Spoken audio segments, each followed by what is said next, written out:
నమో భగవతే రుద్రాయ.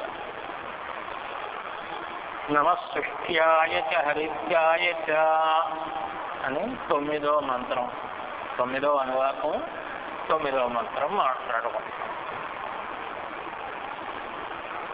నమఃసృష్ట్యాయ చ హరిత్యాయ చ. సృష్ట్యాయ నమః, హరిత్యాయ నమః. శుష్కం అంటే ఎండుగడ్డి, అలాగే ఎండు కట్టెలు. ఎండుగడ్డి, ఎండు కట్టెలు, దాని యందు ఉన్నవానికి నమస్కారం. అది ఎండుగడ్డిలో అంటే మనం ఏమీ లేదు అని మామూలుగా అయితే అనుకుంటాం, కానీ ఎండుగడ్డి మనం పశువులకు మేతకు వేస్తాం. ఎండుగడ్డిని పచ్చగడ్డి లాగే ఎండుగడ్డిని నిల్వ చేసుకుని పశువుకు మేత వేస్తాం, వేయమా? దారిలో ఉండేటటువంటి పుష్టి ఏదిందో అది ఆ పశువును పెంచుతుందా పెంచదా? అంచేత ఎండుగడ్డిలో కూడా ఈశ్వర చైతన్యం ఉంది. లేదనే ఒకనొక ఆభాస మనకు అనిపిస్తుంది ఊరికే. పచ్చగడ్డిని చూసిన తర్వాత ఎండుగడ్డిని చూస్తే ఇందులో ఏదీ లేదేమో అనే ఆభాస ఒకటి మనకు అనిపిస్తుంది. కాదయ్యా, అలాంటి ఎండుగడ్డి యందు ఉన్నటువంటి స్వరూపము. హరిత్యాయ నమః. హరితం అంటే పచ్చగడ్డి, పచ్చికర్ర. పచ్చికర్రల్ని తింటాయి. ఎండుకర్రని, ఎండుకర్ర అంటే జనపకర్ర. జనువు మేటి వేసేట్టే పెడతారు కొత్తగా ఎండుగడ్డిలాగే. ఆ జనువు కర్ర ఎండుతుంది, అది తిని పశువు జీవిస్తుంది. అలాగే పచ్చిగడ్డి, పచ్చికర్ర, దానిని తిని జీవిస్తుంది. దానిని మనం కూడా తిని జీవిస్తాం. అలాగా అందుకని ఈ ఎండుగడ్డి, ఎండు పుల్ల, ఎండుగడ్డి, ఎండు పుల్ల జనపనార, జనప కాడ, పచ్చగడ్డి, పచ్చి పుల్ల. ఈ రెండిట్లో ఒకదానిలో జీవం ఉంది, ఒకదానిలో లేదు అనే ఆభాస మనకి ఉంటుంది. కానీ పశువులు అది తిని జీవిస్తూ ఉన్నప్పుడు దాన్ని మనం గ్రహించగలిగితే ఓహో, ఈ రెండిట్లోనూ సమానమైనటువంటి ఏదో కానొక చైతన్యం ఉంది అని మనకు తెలుస్తుంది. అందుకని ఆ సృష్ట్యము నేనే, ఈ హరితము నేనే అంటున్నాడు పరమాత్మ.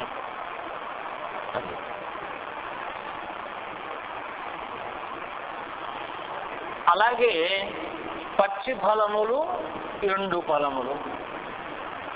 కొన్నింటిని ఎండబెట్టుకుని తింటున్నాం కదా, కొన్నింటిని పచ్చిగా తింటున్నాం. ఓ బత్తాయి పండు, కమలా ఫలము, ద్రాక్ష పండు తింటున్నాం. ఓ ఖర్జూరం ఎండబెట్టుకుని అట్టే పెట్టుకున్నాం. అంచేత అలాగే ఎండబెట్టుకుని అట్టే పెట్టుకుని తినేటటువంటివి. మరి ఎండిపోతే ఏముంది అందులో అంటే, ఎండిపోతే ఏం లేకపోతే తింటే నీకెందుకు సుఖంగా ఉంది, నీకెందుకు పుష్టిగా ఉంది కనుక. డ్రై ఫ్రూట్స్ అంటాం కదా, ఇప్పుడు డ్రై ఫ్రూట్స్ అనే మాట ఒకటి ఉంది మనకి. డ్రై ఫ్రూట్స్ అంటే ఏమిటి మరి? అంటే శుష్క్యములే. ఆ డ్రై ఫ్రూట్స్లోనే నేనున్నాను. శబరి రామచంద్రమూర్తికి ఆ డ్రై ఫ్రూట్స్ని ఇచ్చింది ఆవిడ. పచ్చి ఫలాలు ఇవ్వలేదు. ఆయన వచ్చిన తర్వాత కోసుకొచ్చి ఇలా నోటితో నవిలి తుప్పుకును వేసి బాగోలేవని మళ్ళీ కొరకు ఇది బాగుందని పెట్టి, ఇదంతా అబద్ధం. రామచంద్రమూర్తి సీతాలక్ష్మణులతో కలిసి నిన్ను చూడ్డానికి వస్తాడు. ఆయనకు నువ్వు అర్ఘ్యం ఇచ్చి ఆ తర్వాత నువ్వు నేనున్న చోటికి వచ్చేది కానీ అని వాడు గురువు గారు మతంగ మహర్షి చెప్పారు. అప్పటి నుంచి రామచంద్రమూర్తి కోసం ఎదురు చూస్తోంది. ఆయన అయోధ్యలో బయలుదేరడం వాడికి తెలిసింది. బయలుదేరాడు అని మతంగ మహర్షి చెప్పారు. అయోధ్యలో బయలుదేరాడు, నీ దగ్గరకు వస్తాడు, నువ్వు ఆయనకు అర్ఘ్యం ఇచ్చి అప్పుడు నువ్వు వచ్చేది కానీ అని చెప్పారు. అందుకోసం ఆయన కోసం ఎదురు చూస్తూ ఉంది. ఆ ఎదురు చూస్తూ చూస్తూ అప్పటికి 10 సంవత్సరాలు. ఆ వేళ నుంచి ఆవిడ పళ్ళు నిలవ చేయడం మొదలుపెట్టింది. ఆయన వచ్చినప్పుడు ఇవ్వడం కోసం సీజనల్ ఫ్రూట్స్, కాలీనమైనటువంటి ఫలములను ఎండితే పొళ్ళవు కొన్ని పళ్ళు కుళ్ళిపోతాయి. జామ పళ్ళు కుళ్ళిపోతుంది, ఖర్జూరం పొళ్ళదు, ద్రాక్ష కూడా పొళ్ళదు. పొళ్ళని ద్రాక్షకే దాని అసలు పేరు అంటే బీజరహిత ద్రాక్ష. నిజానికి ఆ పేరు మనకి పోయింది. ఇంగ్లీష్ వాడు వచ్చి దాన్ని కిస్సు మిస్సు అని పెట్టాడు. దానికి పేరు మిస్సు కిస్సులా ఉంటుంది కనుక రుచిగాను, అందుకని ఆ పండుగ అలా పేరెట్టాడు. మనకు ఆ దిక్కుమాల పేరు ఉండిపోయింది. అసలు పేరు ఏమిటో తెలియదేమో అన్నట్టుగా ఉండిపోయింది. అది ద్రాక్షే. ద్రాక్ష అనేక విధాలే, అంచేత బీజరహిత ద్రాక్ష అది. అలాగా ఇలాగా ఎండితే నిల ఉండేటటువంటి పళ్ళు ఏవైతే ఉన్నాయో అవన్నీ ఆవిడ జాగ్రత్త చేయడం మొదలుపెట్టింది. మొదలుపెట్టి ఆయన వచ్చినప్పుడు కూర్చోబెట్టి ఆ పళ్ళన్నీ ఇచ్చి తినిపించింది. అన్నీ తిన్నాడంటే కాదు, ఏ సంవత్సరానికి ఆ సంవత్సరం మళ్ళీ ఫ్రెష్గా పెడుతూ ఉండేది. ఆయన వచ్చే నాటికి ఫ్రెష్గా పెట్టింది. కనుక ఆ విధంగా ఆయనకి పళ్ళు సమర్పించింది. కనుక అది శుష్క్యం, అది పరమాత్మ చైతన్యమే అంచేత జీవోత్పత్తికి ఇష్టమైన విషయం అది. ఇదేమో హరితము, దీని యందు అప్పటికప్పుడు జామ పండు అలా తింటేనే బాగుంటుంది, కమలాఫలం అలా తింటే బాగుంటుంది, ద్రాక్ష అలా తింటే బాగుంటుంది, తోటకూర అలా తింటే బాగుంటుంది, గోంగూర అలా తింటే బాగుంటుంది. ఇవన్నీను హరితములు. వీటన్నిటి యందు పరమాత్మ యొక్క చైతన్యం లేకపోతే అవి మనకు పుష్టిని ఎలా ఇస్తాయి? వాటి వల్ల మనమేం బాగుపడతాం కనుక ఆ పరమాత్మ చైతన్యమే పుష్టి అయి మనకి బాగు చేస్తోంది. ఇందులో కొన్ని నిల్వ ఉంచుకోవచ్చు, కొన్ని ఉండవు, కుళ్ళిపోతాయి. తోటకూర గోంగూర లాంటివి కుళ్ళిపోతాయి, ఉండవు. ఆకుకూరలో అవి కొన్ని ఆకుకూరలు నిల్వ ఉంటాయి. అలాగా కనుక అలాగా ఈ శుష్కమైన ఇవి, ఈ హరితమైన ఇవి, ఇవన్నీ కూడా పరమాత్మ చైతన్యముగానే ఉంటాయ్యా. ఇవి రెండూ కూడా జీవులకు ఉపభోగ్యములైన పదార్థములు. వీటిలో ఓషధి స్వరూపంగా పరమాత్మ ఉంటాడు. ఓషధి అంటే ఇవే. ఇప్పుడు ఏమిటి, ఏదో జీడిపప్పు, అలాగే ఇంకోటి ఏది ఎర్రగా పొడుదాం, అది ఇవన్నీ ఇవాళ ఇవన్నీ కూడా చాలా విటమినైజ్డ్ ఫుడ్స్. ఇవి ఎండు కాక పచ్చి వస్తాయా మనకి? అదే మనం తింటాం. ఇలాంటివి ఆవిడ ఇచ్చింది కనుక ఇవి జీవుడికి ఉపభోగ్యమైనటువంటి ఓషధి స్వరూపాలు. ఔషధి స్వరూపం కనుకనే డాక్టర్ గారు ప్రిస్క్రైబ్ చేశారు. ఔషధులు అంటే ఏమిటో ఎక్కడి నుంచో దిగుతాయి అలా అనుకోకూడదు. జీడిపప్పు ఔషధి అది. అయితే దానిని తినదగిన వయస్సు, దానిని తినదగిన కాలము, సమయము, తినదగినంత వ్యవస్థ ఉంటుంది. అందరూ అలా తినలేరు. వయసులో ఉన్నవాడు అంత జీడిపప్పు తీసుకు తింటాడు. వాడు మనలాంటి వయసులో ఉన్నవాళ్ళు 4-5 బద్దలు తిని ఊరుకోవాలి. అందుకని కానీ ఔషధే అది అలాగే. కనుక ఇవన్నీ ఔషధి స్వరూపాలు. ఆ ఔషధి స్వరూపాలలో ఆ శబరి ఆవిడ పట్టుకొచ్చి రామచంద్రమూర్తికి ఇచ్చిందయ్యా అన్నారు. అలాగే శుష్క హరితములు రెండూ కూడా శరీర ప్రకృతిని కూడా చెబుతాయ్యా అన్నారు. ఈ శుష్కము హరితము రెండూ కూడా శరీర ప్రకృతిని చెబుతాయి అన్నారు. శుష్కం అంటే వార్ధక్యం, అది. హరితం అంటే బాల్యం. ఇప్పుడు శుష్కమేమో బీజం, హరితము మొలక. ఇప్పుడు ముసలితనం వచ్చేస్తుంది అనుకుందాం. అందరికీ ఇందులో ఎవరు ఏమనుకోక్కర్లేదు. ముసలితనం వచ్చేస్తుంది. వస్తే మనం ఏ స్థితికి వచ్చామన్నమాట? బీజ స్థితికి వచ్చాం. మొలక నుంచి మళ్ళీ శరీరాన్ని వదిలిపెట్టేసి మళ్ళీ ఎక్కడో మొలకెత్తుతాం. అది ఆ మొలకెత్తిన బాల్యావస్థ హరితము ఈ బీజముగా అవడానికి సిద్ధంగా ఉన్న ఈ ఉపాధి శుష్కం.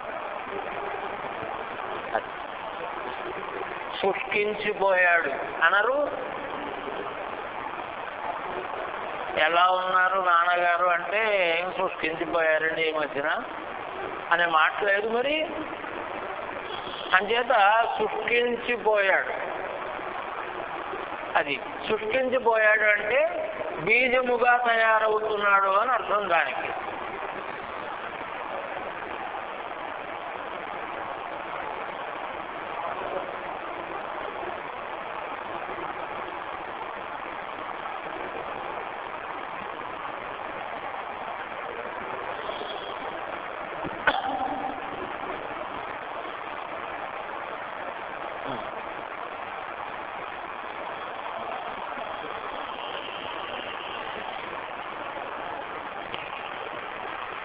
అంచేత శుష్కించిపోయాడు అనే మాట మనకి నిత్య వ్యవహారంలో ఉంది.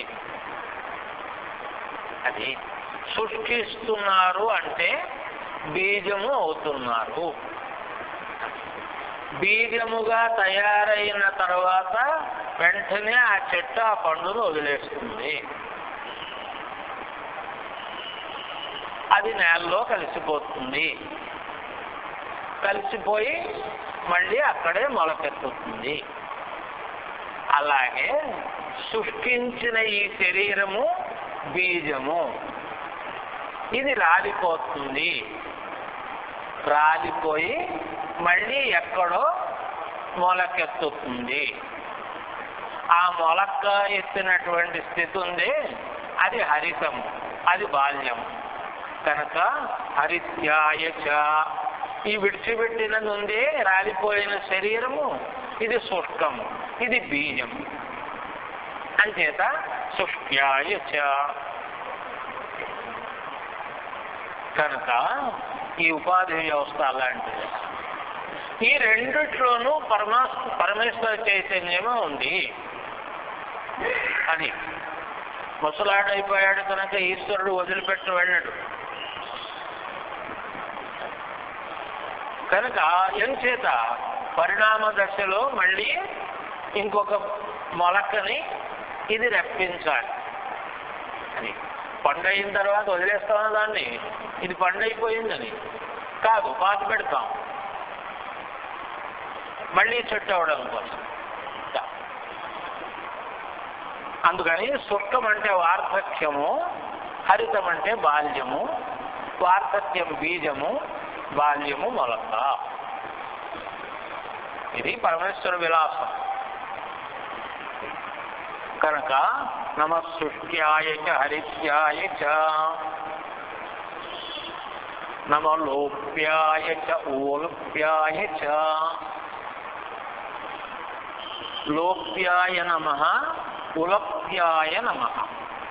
రెండు మాటలు, లోప్యము ఉలప్యము. లోప్యాయ నమః, తృణాదులు కూడా గడ్డి కూడా ఇక్కడ మొలకెత్తదు అనే భావంతో ఉన్న కఠిన శిలా ప్రదేశాలు, వాటికి లోప్యములని పేరు. అవి ఇదిగో ఇలాంటి రాళ్ళు దొరికే చోటు, ఇలాంటి రాళ్ళు కాకపోతే ఇంకేదో వేస్తారు కదా, అవి ఆ రాళ్ళు దొరికే చోట్లు ఉన్నాయి. అందులో ఏది మొలకెత్తదు. కానీ ఆ రాయికి చైతన్యం ఉంది, ఆ రాయి యందు ప్రకాశం ఉంది. అందుకని ఏ రాయినే తెచ్చుకుంటాం అందులో మొలక లేకపోతే మనం. కనుక అలాంటి కఠిన ప్రదేశములు ఉన్నాయి, ఆ ప్రదేశములకు లోప్యమని పేరు. ఆ లోప్యమునందు నేనున్నాను అన్నాడు భగవంతుడు. అది ఆ లోప్యమైన ప్రదేశమునందు కూడా నేనున్నాను. ఉలప్యాయ నమః. ఉలప్యం అంటే బల్బజములు అంటారు. బల్బజములు బల్బజములు భావాలకి తేడా లేదు. వకారం వాడవలసిన చోట చాలా చోట్ల బకారం వాడడం అనేది ఉంది. సంస్కృతము ప్రాకృతము విభేదాలు. ప్రాకృతం అంటే ఎక్కడో వేరే భాష ఏం కాదు, ఇప్పుడు కొన్ని రాష్ట్రాల్లో వాడబడుతున్న భాషలు ప్రాకృతముల యొక్క వికారం. అవన్నీ బెంగాలీ భాష, అలాగే మహారాష్ట్ర భాష, గుజరాతీ భాష, ఇలాగ చాలా భాషలు. వీటిల్లో ఆ తేడా మనం గమనిస్తాం. బెంగాలు కాదు, బెంగ కాదు ఆ దేశం, వంగ. బీహార్ కాదు, అది బీహార్. బీహార్ అనే దృష్టిలోనే వాళ్ళు బీహార్ అంటారు అంతే. ఆ పలకడం అలా పలుకుతారు. అలాగా బల్బజములు బల్బజములు. ఈ బల్బజములు ఎలాగా అంటే మనకి రెల్లుగడ్డి పరిచయం. రెల్లుగడ్డి లాంటి ఒక గడ్డి. ఇది అన్ని చోట్ల ఉండదు, కొన్ని చోట్ల మాత్రమే ఉంటుంది. అందుకని ఇదిగో ఇది భూమిని కప్పి ఉంచుతుంది. అదంతా నేల మీద అంతా ఆవరించి ఉంటుంది. ఇంత పిసరు మొదలైతే మొత్తం అంతా ఆవరించేస్తుంది. అదిగో అలాంటిది. దానికి కూడా చిన్న పువ్వులు ఉంటాయి. ఆ పువ్వులు పరమేశ్వరుడికి ఇష్టం. ఇంతంత పువ్వులు ఉంటాయి చిన్నవి. కనుక అలా నేలంతా ఇంకెక్కడా ఖాళీ ఉండదు, అలాగ కమ్మేస్తుంది. మనం లాను వేయక్కర్లేకుండానే అది అలా తయారైపోయి ఉంటుంది. దాని ఎదుగుదల దాని ఇష్టం వచ్చినట్టు ఉంటుంది. మనకు సమత్వం కావలిస్తే మనం దానికి కొంత వ్యవహారం చేస్తాం. అలా ఇంత పిసరు మొక్క కూడా మొలవనటువంటి ఒక చోటు, ఇంత పిసరు కాడి కూడా ఇవ్వకుండా ఆవరించేసినటువంటి గడ్డి, చిన్న గడ్డి తోట ఆవరించేసినటువంటి చోటు, రెండు భిన్నమైన చోటు. ఈ స్వరూపము ఆ స్వరూపం కంటే ఏం భిన్నం కాదు, ఈ రెండు నేనే అంటున్నాడు పరమాత్మ. ఈ రెండు స్వరూపములు నేనే అయినటువంటి స్వరూపమయ్యా. ఈ రెండిటి యందు ఒకానొక ఆనందం ఉంది. అది ఈ గడ్డితో ఆవరించిపోయిన భూమిని చూస్తున్నప్పుడు ఒక ఆనందం కలుగుతుంది. ఇంత పిసరు కూడా మొలవకుండగా ఇలాంటి రాళ్లతో ఉన్నటువంటి కొండను చూసినప్పుడు ఒక ఆనందం కలుగుతుంది. ఆనందము పరమాత్మ యొక్క చైతన్యం. ఇప్పుడు మనం ఎక్కడైనా చూడొచ్చు దీన్ని, ఇక్కడ అక్కడనే ఉండదు. చూడడమందు మన మనస్సుకి ఒక సంస్కారం ఉండాలి తప్ప ఆనందం అనేది, ఆ చైతన్యం అనేది ఎక్కడ పడితే అక్కడ కనపడుతూనే ఉంటుంది. అందుకని ఆ స్వరూప వ్యవస్థ లేకపోతే దానిలో ఉండేటటువంటి ఏదో ఒకనొక గుణం అవి ఎలా కనబడతాయి. మెల్ల మెరిచిపోతూ గబగబా పాకేస్తుంది పురుగు. అది ఒంటి మీకు వస్తే అన్నప్పుడు మీకు భయంగానో ఏదో దుగుప్తుగానో కలుగుతుంది. కానీ దాన్ని అలా చూస్తుంటే లోపల ఏం లైట్ పెట్టాడో తెలియదు. మరి అంత తేజస్సుకి ఆ లోపల ఎంత విద్యుత్తు పెట్టాడో ఏం చేశాడో తెలియదు, మెరిచిపోతూ. అందుకని ఆ దాని యందు అది మన మీదకి రాకుండా ఉన్నంతసేపు దాన్ని చూస్తే మనకు ఆనందంగానే ఉంటుంది. మన మీదకి వస్తే అనేది జీవుడి యొక్క వికార భావం తప్ప ఆనందం కలిగించడం దాని సహజమైన వ్యవస్థ, ఉపాధి వ్యవస్థ. అది అందుకని ఆనందం కలిగింది అన్నప్పుడు అది ఈశ్వర చైతన్యమే ఉంటుంది తప్పనిసరిగాను అన్నారు. కనుక ఈ భూముల్లో దేని ప్రయోజనం దానికి ఉంది. గడ్డి పరక మొలవని చోటు ఉంది, దాని ప్రయోజనం దానికి ఉంది. గట్టి ఆవరించేసి మనం వెయ్యక్కర్లేకుండా దాని అంతటదే ఆవరించేసి గట్టి వేసవి కాలంలో గడ్డంతా వాడిపోతుంది. ఇదంతా పోయింది అనుకుంటాం. చినుకు పడగానే మళ్ళీ అంతా వచ్చేస్తుంది, అంతా వచ్చేస్తుంది. ఆ విత్తనం అది ఎక్కడ దాచుతుందో తెలియదు. అందుకని ఈ రెండు వ్యవస్థలు కూడా పరమాత్మ కళయ్య అన్నారు.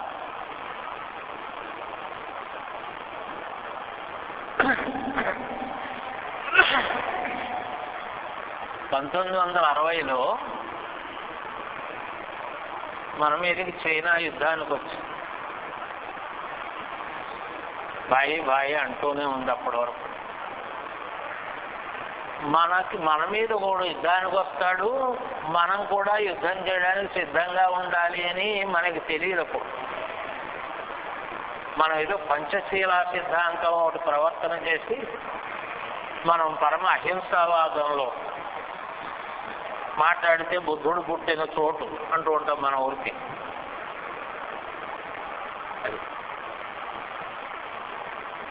అంచేత ఆ వ్యవస్థలో ఏమైందంటే మనమే యుద్ధం చేయగలం, మనకేం లేదు వెనకాల.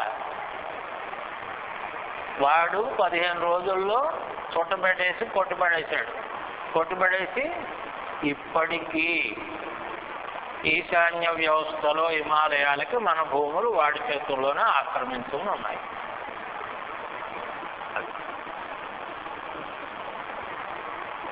అప్పుడు పార్లమెంట్లో నెహ్రూ గారిని నిలదీశారు. మన చేతకానితనం వల్ల మనం మన భూముల్ని వదిలేసుకున్నాం, ఇది సిగ్గుపడవలసిన వ్యవస్థ అని చెప్పి పార్లమెంట్లో నెహ్రూ గారిని నిలదీస్తే ఆయన సమర్థించుకోవడం కోసం ఏమన్నాడో తెలుసా? అక్కడ గడ్డి పరకు కూడా బలవదు, ఆ భూమిని పట్టుకుని మనం ఏమి ఏడుస్తాం, అందుకే వదిలేస్తాం అన్నాడు. అప్పుడు పార్లమెంటు సభ్యుల్లో ఉన్నవాడు శ్యామ్ ప్రసాద్ ముఖర్జీ ఆయన లేచి టోపీ ఇలా తీసాడు. ఆయన నెత్తిమే ఒక్క వెంట్రుక కూడా లేదు. అయింది పూర్తిగా బట్టతాం. ఇప్పుడు దీన్ని నరికేసుకోమంటావా అని అడిగాడు.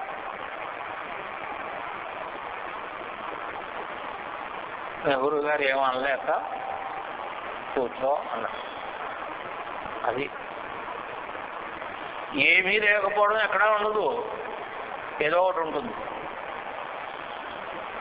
ఏమీ లేదు అనుకున్నది మన చేతగాంతనం, మన అవివేకం, మన అజ్ఞానం. అందుకని మనం వదిలేసుకున్న దాన్ని సమర్థించుకున్నాం అంతే. అలాగా ఏమీ లేకపోవడం ఉండదయ్యా. ఈ భూమి యందు ఈశ్వర చైతన్యము ప్రకాశ రూపమై ఆనందాన్ని కలగజేస్తుంది. ఆ భూమి యందు ఈశ్వర చైతన్యం ప్రకాశ రూపమై ఆనందాన్ని కలగజేస్తుంది.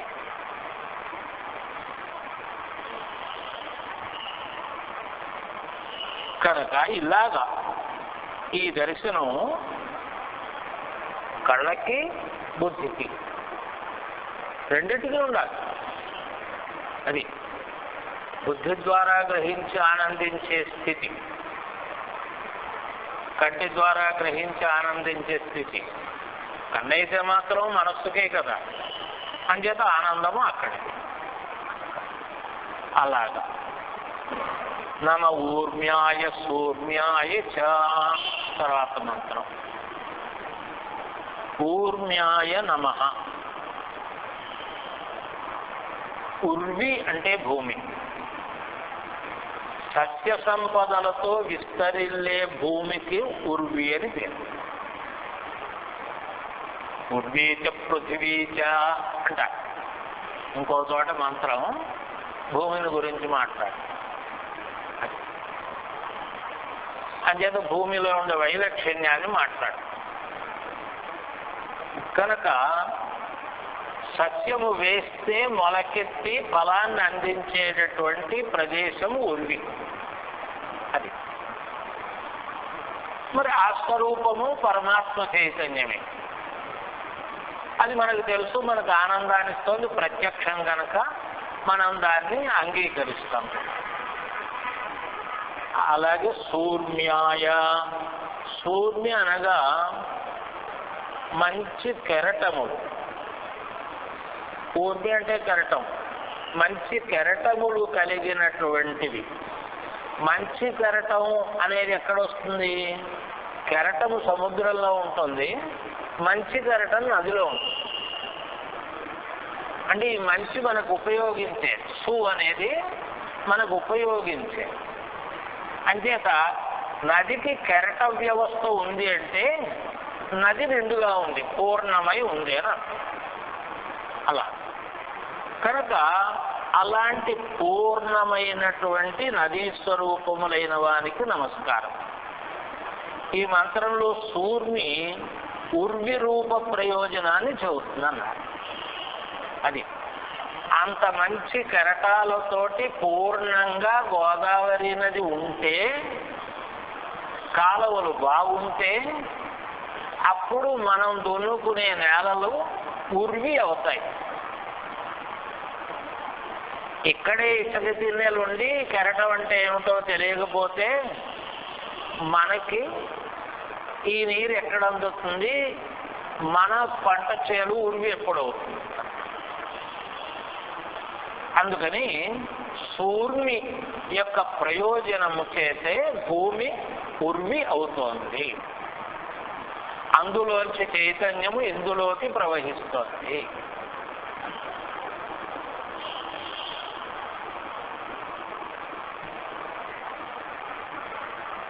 ఈ రెండు.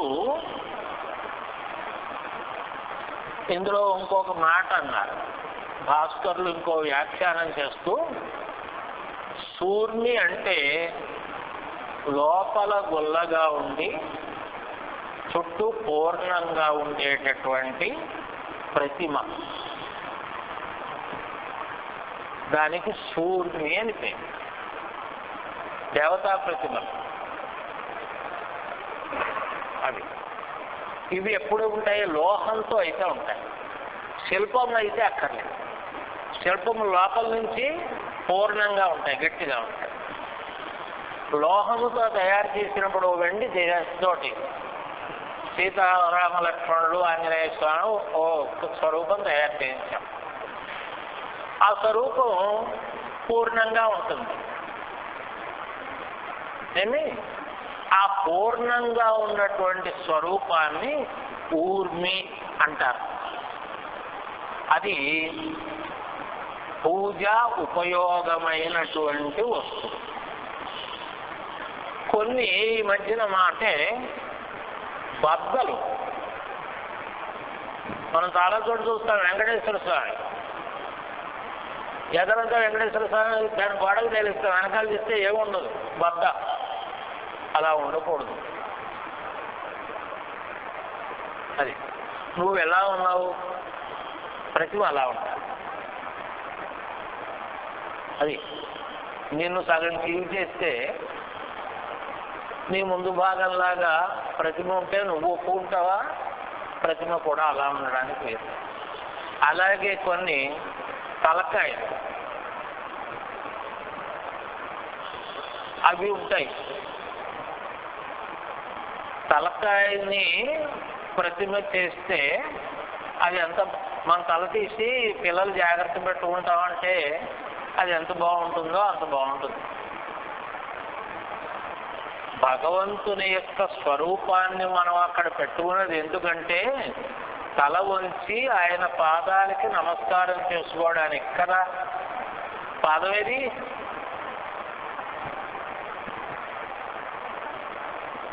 అలాంటి విగ్రహాలు పెట్టుకోకూడదు. అది మానేయండి, నష్టమేం లేదు దానికి. అంతే తప్ప అలాంటి సగం సగం విగ్రహాలు చీల్చినట్లుగా, నిలువుగా చీల్చినట్లు, ఈ అవయవాల్లో దేన్నో చీల్చి పడేసినట్లు అలా ఉండకూడదు. కాశీలో కూడా అమ్మవారి యొక్క విగ్రహం, కంచు విగ్రహం తలకాయలు అమ్ముతారు. తెలియక ఏం చేస్తారంటే ఈ వరలక్ష్మి వ్రతం నాడు ఆ విగ్రహాన్ని బట్టి పూజ చేస్తారు. పాపం చేయకూడదు. ఆ విగ్రహం బదులు పసుపు ముద్ద పెట్టుకుని అమ్మవారు అనుకుని పూజ చేస్తే అది ప్రయోజనాన్ని సిద్ధింపచేస్తుంది. కనుక సూర్యుడు అంటే పూర్ణత్వమయ, అది పూర్ణత్వమైన ప్రతిమ స్వరూపము. ఇది శుభాన్ని సుష్టు శోభనం ఊర్వశి అమంగళత్వాత్ సూర్మి అన్నారు. అమంగళముల నుంచి సుష్టు బాగైనటువంటి శోభనం, శుభమును అందించేది.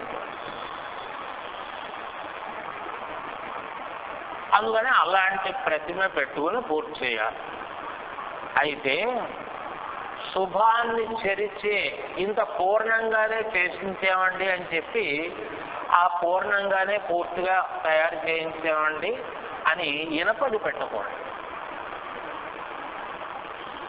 అందుకే మేము మనకి ఏ సత్యనారాయణ స్వామి వ్రతం పెట్టి చెప్పేప్పుడు ఇత్తడిది కానీ, వెండిది కానీ, బంగారంగా కానీ అని ప్రారంభం చేస్తారు. ఓ రాగి విగ్రహం కానీ, ఇత్తడి విగ్రహం కానీ, వెండి విగ్రహం కానీ, బంగారు విగ్రహం కానీ అని ప్రారంభం చేస్తారు. ఇనప విగ్రహం కానీ, రాగి విగ్రహం కానీ అని అనరు. అందుకని పూర్ణత్వం కలిగి ఉన్నప్పటికీ ఇనప విగ్రహం మాత్రము పూజోపయోగమైనటువంటిది కాదయా. అందుకని సూర్మి అంటే పూర్ణత్వం కలిగిన మంచి లోహస్వరూపమైన విగ్రహ స్వరూపమైన పరమాత్మ. అందులో కూడా ఆయన చైతన్యం ఉంటుంది అంట. నమో ఊర్మ్యాయ చ సూర్మ్యాయ చ నమః పర్ణ్యాయ చ పర్ణసిద్ధ్యాయ చ. పర్ణ్యాయ నమః, పర్ణములందున్నవానికి నమస్కారం. పర్ణసిద్ధ్యాయ నమః, పర్ణశదం అంటే ఎండుటాకు, అందున్నవానికి నమస్కారం. పర్ణం అంటే పచ్చి ఆకు, లేత ఆకు, పల్లవకు. అంచేత అది పర్ణశబ్దం అంటే ఎండుటాకు, చెట్టు మించి రాలిపోయి రంగు మారిన ఆకు. రంగు మారితే ఏమవుతుంది? పసుపు ఆకు. అది నమస్సుట్యాయ చ హరిత్యాయ చ మంత్రం. అక్కడ గడ్డి గురించి మాట్లాడారు. గడ్డి అనమాట చేత తృణత్వాన్నే గ్రహిస్తామేమో అని ఇక్కడ వృక్ష విశేషంగా కూడా మాట్లాడారు. రాలిపోయిన ఆకు, పచ్చదనంతో చెట్టుని ఉన్న ఆకు, ఇవి రెండూ కూడా నా చైతన్యములు అంటున్నాడు పరమాత్మ. ఎందుచేత అంటే మహాయోగులు, తపస్సులు కోసి దాన్ని అనుభవానికి తెచ్చుకోరు. రాలిన ఆకుని తిని అనుభవానికి తెచ్చుకుంటారు. అది అంచేత రాలిన పళ్ళు, రాలిన ఆకులు, వాటిని భోజనం చేస్తారు. చెట్టు నుంచి కొయ్యరు. ఇప్పుడు అవి తిని వాళ్ళు జీవించారు. అలాంటి రాలిన ఆకుల్ని, ఎండుటాకుల్ని మాత్రమే తినేటటువంటి జీవులు ఉన్నాయి. ఎండుగడ్డిని ఆవు తింటుంది, గేదె తింటుంది, ఎద్దు తింటుంది, దున్నపోతు తింటుంది. గుర్రం తినదు, మేక తినదు. అది మేక ఈ పచ్చి ఆకునే తింటుంది. ఈ పచ్చి ఆకులో కూడా ఆకుని తింటుంది, గడ్డిని తిందు. ఇప్పుడు అందుకు ఇందాక పచ్చి ఆకుల్ని తినేటటువంటి గుర్రాన్ని చెప్పాం, ఎండుగడ్డిని తినేటటువంటి ఆవు గేదెల్ని చెప్పాం.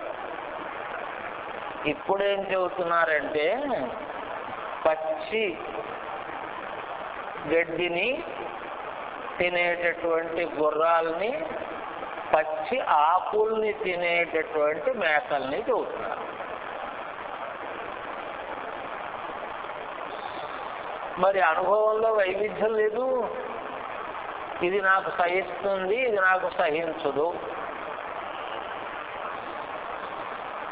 అలాగా అంచేత అలాంటి స్థితుల్లో పశుత్వంలో, అక్కడ మనుషులు వేరు చేసాం కనుక మాట్లాడతాం, ఈ పశుత్వంలో కూడా అన్నీ అంతే. క్రూర మృగములు అనుకున్నాం, ఓ సింహం, పులి, చెరుకు పులి, ఇంకో నక్క, మరొకటి ఏవో ఇవి ఏదో లేడుల్ని, దుప్పుల్ని, అక్కడ ఉండేటటువంటి ఎనుబోతుల్ని, వాటిని తింటుంది. అంతే తప్ప పెద్ద పులి చిరుత పులిని తినదు, సింహం పెద్ద పులిని తినదు. ఏం చేత తినదు అంటే ఈ తినబడేది హరితం. అది ఈ జంతువు చేత తినబడే జంతువులు ఉన్నాయే, ఇవి హరితములు. ఇవి పచ్చగడ్డిని, లేత ఆకుల్ని తిని బతికాయి. లేత ఆకుల్ని, పచ్చగడ్డిని ప్రత్యక్షంగా తినడం దానికి ఇష్టం ఉండదు. ఆ ఆకుల్ని తినినటువంటి దాని మాంసమందు మాత్రం దాని రుచి ఉంటుంది, అందుకని దానికి ఇష్టం, అది తింటుంది. కనుక ఈ స్థితుల్లో ఆ మేక ఆ లేత ఆకుని తింటుంది. ఎంతవరకు తింటుందంటే బలుసాకులు తింటుంది. బలుసు చెట్లు ఉంటాయి, ఆ బలుసు చెట్లు ముళ్ళు ఉంటాయి. బలుసాకు దానికి చాలా ఇష్టం. ఆ ముళ్ళు ఈ ముక్కు దగ్గర గుచ్చుకుంటూ ఉంటుంది, అయినా సరే అది ఆకులు తింటుంది. ఇలా గుచ్చుకుని కాయ కాస్తుంది అక్కడ, ఇంకా గుచ్చుకున్నా నొప్పి ఉంటుంది. దానికి అంత ఇష్టం ఆ పచ్చి లేత ఆకు మీద, ఆ పర్ణము మీద అంత ఇష్టం. ఏనుగులు అలాంటివి తినవు, ఏ కంటకము లేనటువంటి వాటిని విరుచుకుని తింటాయి. అలాగే ఎండుటాకుల్ని తిని జీవించేటటువంటి ఈ పచ్చి ఆకులు వాటిని అనుభవించేటటువంటివి కావు. అలాంటివి అవి తిని అవి జీవిస్తున్నాయి, ఇవి తిని ఇవి జీవిస్తున్నాయి, వీటిని తిని ఇంకోటి జీవిస్తోంది. సృష్టి యందు ఒకదానిలో ఉన్నటువంటి చైతన్యాన్ని ఇంకొకటి పొంది పుష్టిని పొందుతాం. దీనిలో దేనికి ఆ చైతన్యమే కనపడుతుంది తప్ప ఇంకొకటి ఏమీ కనపడదు. మనకి కంచంలో ఒక పదార్థాలు వేసి అన్నం పెట్టారు. అన్నం చూసేప్పటికి మనకి ఏమనిపిస్తుంది? అన్నం చూస్తే మనం కొనుక్కొచ్చిన బియ్యం జ్ఞాపకం వస్తాయా? మనకేమన్నా రావు. అన్నం యొక్క సామూహికమైనటువంటి ఓ సత్వం ఎదుర్కొండా సాక్షాత్తు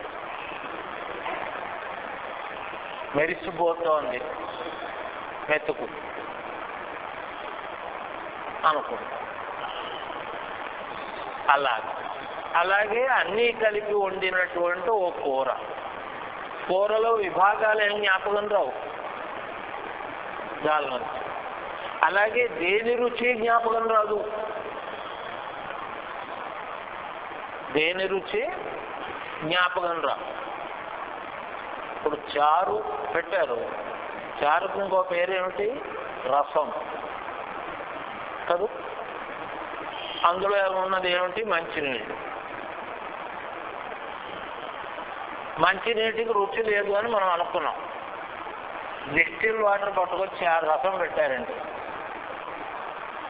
పెట్టవలసి వచ్చినప్పుడు ఏం చేయాలి? చింతపండు కలిపారు, ఏమి మిరపకాయలు పచ్చిమిరపకాయలు కలిపారు, ఉప్పు కలిపారు, అలాగే ఇంకేదైనా కావలిస్తే అందులో ఆకులు ఓ కొత్తిమీర ఇంకోటం వేసారు.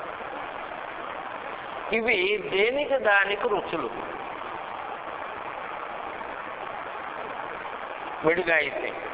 ఇప్పుడు అన్నీ కలిసి స్వరూప సాక్షాత్కారం చేసిన వస్తువు యొక్క అనుభవం నందు అసలు ఏ రుచి లేదు. మనం కలిపిన వాటి రుచులు ఏమీ లేవు.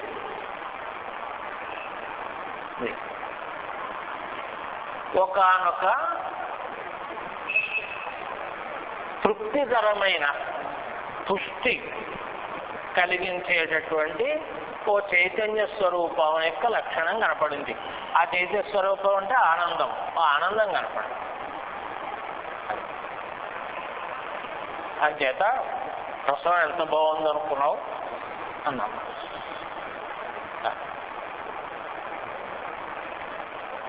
రస లక్షణం అంటే అలా ఉంటుంది. రసలక్షణం అంటే అది ఎక్కడి నుంచి అంటే మనిషి మనస్సులోంచి జగద్వ్యవహారమైన సాహిత్యం వరకు ఉన్న రసం అనికి ఈ రసం ప్రతి. ఇందులో ఏదైనా ఒకటి ఎక్కువైంది అనుకోండి, అది కనపడుతుంది. అన్నీ ఒకే స్థాయిలో ఎలా ఉండాలో అలా ఉంటే ఏదీ కనపడదు, ఒకటి ఎక్కువ అయితే కనపడదు. అలాగా ఈ మనస్సు యందు కూడా ఇన్ని లక్షణాలు ఉన్నాయి, ఉండి అన్ని సమస్థాయిలో ఉన్నాయి. ఒక్కొక్కప్పుడు ఇందులో ఒకటి ఎక్కువ అవుతుంది, విజృంభిస్తుంది. అప్పుడు కళ్ళెరపడడం, చేతులు తిప్పడం, లేదా కళ్ళంపడి నీళ్లు పెట్టుకోవడము, మరొకటో వస్తాయి. ఈ వచ్చిన దాన్ని బట్టి ఆ రసానికి ఒక పేరు.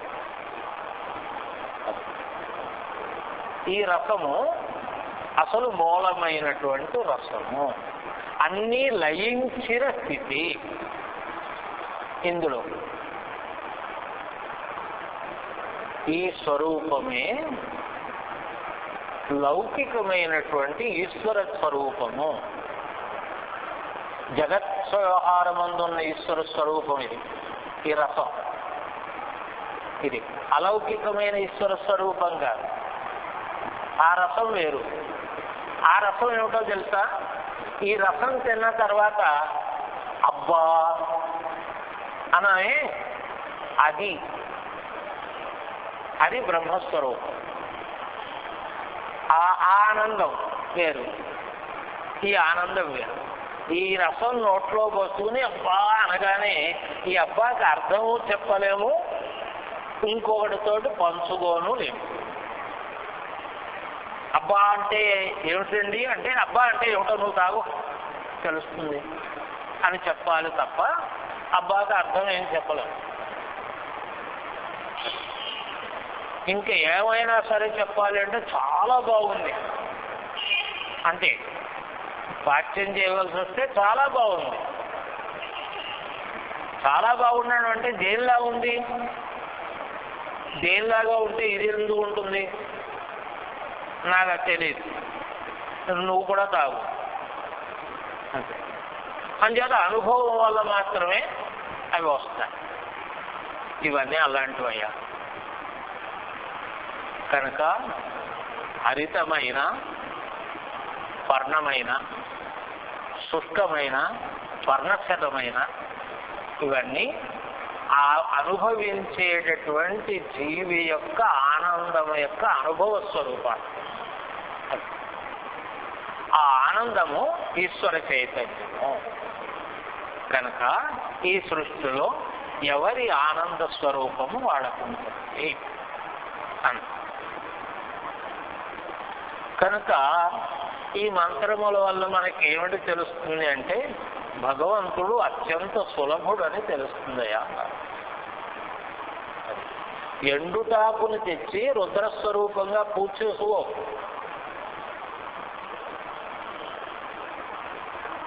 ఈశ్వరుడు ప్రతిమ సంపాదించడానికో, విష్ణుమూర్తి ప్రతిమ సంపాదించడానికో వెండితోటే తంటాలు పడక్కర్లేదు. దాన్ని లేత ఆకు తమలపాకులు పెడతాం కదా, మరి తమలపాకు స్వరూపం తెలియక ఈవేళ ఈ రోజుల్లో తమలపాకుని వేస్ట్ చేస్తున్నంతగా ఇంకా దేన్ని వేస్ట్ చేస్తున్నామని నేను అనుకోను. అది పరమ ఓషధి. ఆ తమలపాకు వాడెవడో ఇవ్వక తప్పక మనకి అందులో పెట్టిస్తాడు, మనం తమలపాకు వేసుకోవాలి. అది అలా ఎండి తగలడు. అది శరీర శుద్ధి చేసేటటువంటి ఒకనొక ఓషధిని మనం పాడు చేస్తాం. అది ఇవ్వడం మానే ఇవిడ కొంపలుండిపోయింది. తమలపాకు లేకుండా ఇవ్వకూడదు ఏం లేదే అని చేత తాంబూలం వేసుకుంటారా అని అడగడం. వేసుకోండి అంటే తాంబూలం తీసేసి ఆశ ఇవ్వడమే, అది పొలమే ఇవ్వడమే.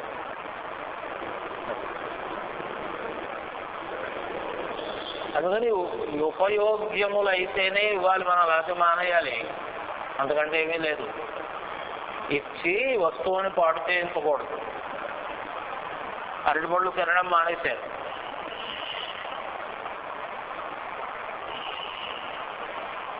అని చేత అరటిపండు నల్లబడి మాగిపోయే వరకు అలా అట్టే పెట్టడం, తర్వాత బయటపడాడు.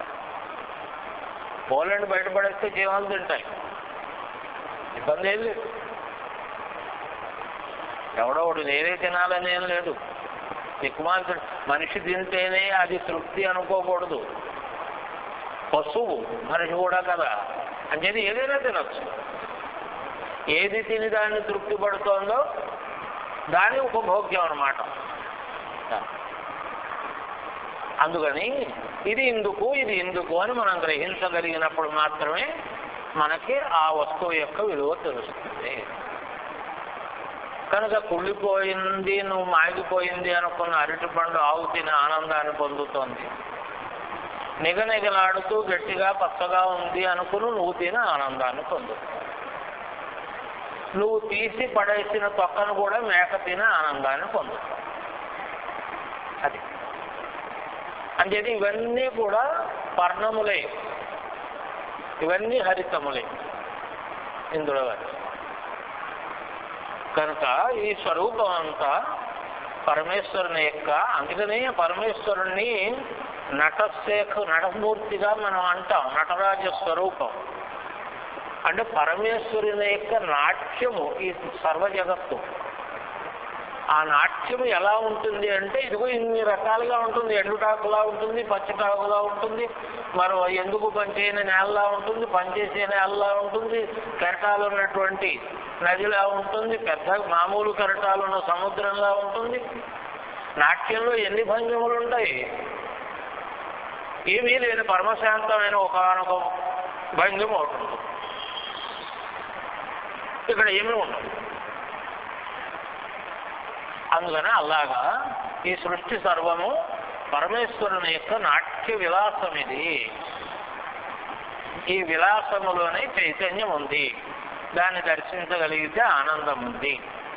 అంచేత నమః పర్ణ్యాయ చ పర్ణసిద్ధ్యాయ చ నమో అపగురమణాయ చ అభిఘ్నతే చ. అపగురమణాయ నమః అన్నారు. అపగు అంటే ఆయుధం. ఆయుధాన్ని పడుతున్న వానికి నమస్కారం అన్నారు.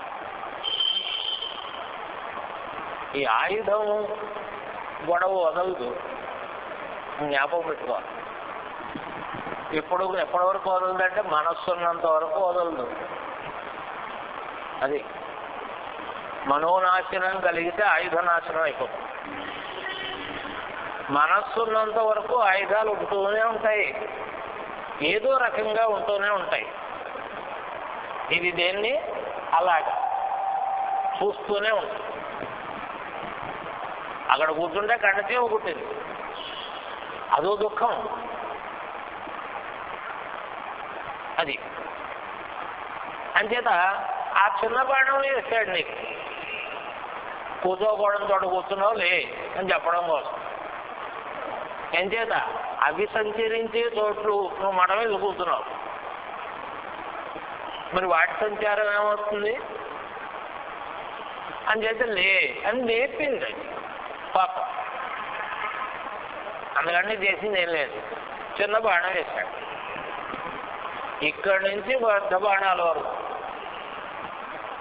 అందుకని ఈ మనస్సు ఉన్నంత కాలము పరమేశ్వరుని యొక్క ఆయుధ స్వరూపములు తప్పవు.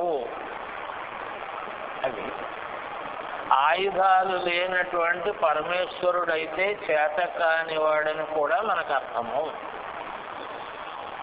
అది ఏ ఆయుధాలు లేకుండా పెట్టాం. విష్ణుమూర్తిని కొడితే 4 చేతులు ఖాళీగా అట్టే పెట్టామనుకోండి, ప్రతివాడు వచ్చి అక్కడ ఉన్న పూజారి గారినో ధర్మకర్తను ఏంటండి ఒక చేతులు బోసుగా ఉన్నాయి, ఏదో పెట్టిందండి వాడు చలాయిస్తాడు. నువ్వు పెట్టించడం ఖాళీగా ఉన్నాయి చేతులు, నీ చేతిలో ఏముంది, నీ చేతిలో ఉండకూడదండి. ఉండడం ఒప్పుకోడు, ఉండాలి. వాటిని చూసి భయపడి చావాలి. లేదా ఇది నా మీద కాదు మా ఇంటి పక్క వాడి మీద వెయ్యి అనుకుంటూ ఉండాలి ఏదో. అంచేత ఆయుధధారణ అనేది భగవంతునికి ఉండాలి అని ఈ పశువు భావన చేస్తూ ఉంటుంది జీవలక్షణంగా. అందుకని ఆయుధాన్ని పడుతున్న వానికి నమస్కారం, పట్టినవాడు కాదు. అభిఘ్నతే నమః, శత్రువులకు అభిముఖుడై దండిస్తున్న వానికి నమస్కారం. ఇప్పుడు ఇంతకు ముందు ప్రకరణంలో కాకుండా ఈ ఆయుధములు దుష్టుల విషయంలో భగవంతుని స్థితిగా చెప్పబడుతుంది, దండించే లక్షణంగా. ఇంతకు ముందు వరకు ఆయన దండించడానికి పట్టాడని మాట్లాడలేదు, దండిస్తాడేమో అని వీళ్ళే భయపడ్డారు. ఇప్పుడు దండించేటటువంటి వ్యవస్థలో ఇదిగో ఇలాగా ఉన్నటువంటిది. అందుకని ఈ స్థితుల్లో అలా చేసిన వాడికి ఆయుధం ఆయన పట్టుకుని ఉంటాడు, దానితోటి ఓటు వేస్తాడు నెత్తి మీద. అది తప్పనిసరిగా తినాలి, తప్పదు. ఏం చేత ఏదో ఒకటి చేస్తూ ఉంటాం కదా, ఏదో ఒకటి చేస్తూ ఉంటాం కనుక పొద్దున్నే మొహం కడుక్కోవడానికి పందుం పొల్ల కోసం బయలుదేరే రోజులు ఉండేవి. అప్పుడు కూడా ఏం చెప్పారంటే ఓ మంత్రం చెప్పి చెట్టు దగ్గరికి వెళ్ళి దండం పెట్టి ఓ పొల్ల విరుచుకో అన్నారు. అప్పుడు ఆ చెట్టు అనుజ్ఞనిస్తుంది, లేకపోతే ఏమవుతుంది, నీది రౌడీజం అనుకుంటుంది చెట్టు. అది మిమ్మల్ని అడిగి మీ దగ్గర 5 రూపాయలు పట్టుకెళ్ళడానికి, మీ దగ్గరకు వచ్చి జేబులో చెయ్యట్టేసి పట్టుకుపోవడానికి భేదం ఉందా లేదా? ఇలా మీ జేబులో చెయ్యి పెట్టేసి పట్టుకుపోయేటటువంటి పశు వ్యవస్థ ఉంది. కొన్ని దేశాల్లో ప్రసిద్ధిగా ఉంది, కొన్ని దేశాల్లో అప్రత్యక్షంగా ఉంది. అందుకని చెట్టు దగ్గర మనం పండు కోసుకోవడం, పొల విరుచుకోవడం కూడా అలాంటివే. అందుకని ఓ నమస్కారం మంత్రం అక్కర్లేదు, ఓ నమస్కారం చేసామా చిన్న పొల విరుచు ఉంటాను అంటే ఆనందంగా ఇస్తాం. లేకపోతే ఈ విధ రౌడీజం చేశాడు అని ఆ పొల మనం ఏదో ఇలా పెట్టి తోముకుంటూ మాట్లాడుతాం కదా, అది వెళ్ళి లోపల ఎక్కడో కూర్చుంటుంది, నోటి నిండా రక్తం, తర్వాత ఏడుస్తాం. అంచేత ఆయుధాలు పెద్ద వేయాలని ఏం లేవు, అలా కూడా వేయచ్చు. నమో అపగురమణాయ అభిఘ్నతే చ, నమ ఆఖ్యదతే చ ప్రఖ్యదతే చ. ఆఖ్యదతయ నమః, అల్పమాత్రమైన ఖేదాన్ని కలిగించేవానికి నమస్కారం. చీమ కుట్టింది అది. కొంతమంది చీమ కుడితే ఆనందాన్ని పొందుతారు. మా పెద్ద పిల్లవాడు చిన్నప్పుడు ఓసారి నేను అక్కడ చదువుకుంటా, నాన్నగారు ఇలా రండి అన్నాడు. వెళ్ళాను, చూడండి ఎలా కుడుతోందో అన్నాడు. గంట చీమ కుడుతోంది వాడు దాన్ని చూస్తున్నాడు, ఎలా కుడుతోంది, అసలు దాన్ని కుట్టడానికి ఏముంది అని. అందుచేత ఒక్కొక్క చిన్న చిన్న రక్తం చుట్టూ వస్తుంది. వాడికి ఏమిటో మరి అది బాధ అనిపించలేదు కాకుండా పిలిచాడు. వాడి ఆనందాన్ని నేను కూడా పంచుకోవచ్చు అని తర్వాత నెంపదిగా తీసేనానా.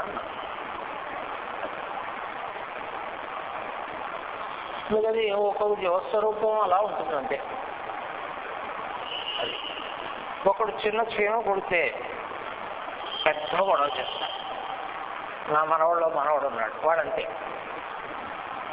ఎర్ర చీమ కొట్టినా చాలు వాడి అత్తగారు తాతగారు ఏమిటైపోయింది అనుకుంటున్నారు అనొచ్చుతాడు. ఏమైపోయిందిరా, ఇగో ఎర్ర చీమలు ఉన్నాయి కదా కొట్టేస్తుంది. అక్కడ ఏమీ ఉండదు నేనానికి, కానీ వాడంతాడు ఆవిడ చేస్తాడు. ఈ జగత్తులో బాధ అనుభవించే వ్యవస్థలో జీవ వ్యవస్థ ఇలాగే ఉంటుంది. ఒకడు దాన్ని బాధ అనుకోడు, ఒకడు అసలు లేకపోయినా అనుకుంటాడు. కనుక ఆఖ్యదతే నమః, అల్పమాత్ర ఖేదాన్ని కలిగించేవానికి నమస్కారం. ప్రఖ్యదతే నమః, బాగా ఖేదాన్ని కలిగించేవానికి నమస్కారం. ఇద్దరికీ దండం పెడదాం, రెండు స్వరూపాలకి. అప్పుడు ఖేదంలో ఆనందం ఉంటుంది తప్ప దుఃఖం. ఖేదం జరుగుతుంది. చెట్టంత కొడుకు చచ్చిపోయాడండి, సంవత్సరానికి కోట్లు సంపాదిస్తాడు. ఇంకా సంపాదించడానికి 20 ఏళ్ళు వయసు ఉంటుంది. ఆయనేమో అనలేదు, ఆవిడకి వాడికి అలాగే. అలాగే ఒక ముసలాయన ఉండేవారు, రిటైర్ అయిపోయి 85 ఏళ్ళ వయసులో, నేను బాగా ఎరిగింది. ఆయన కొడుకు తెచ్చిపోయాడు. ఏదో 4 రోజుల తర్వాత పరామర్శిద్దామని వెళ్ళాను. ఆయనే అరువు మీద కూర్చున్నాడు. మేము వెళ్ళగానే రండి రండి సత్యనా రా రా లేదా నౌకలు లేవు పోయాడు అన్నారు ఆయనే. ఇప్పుడు ఆయన్ని నేను పరామర్శించాలా, నన్ను ఆయన పరామర్శించాడా?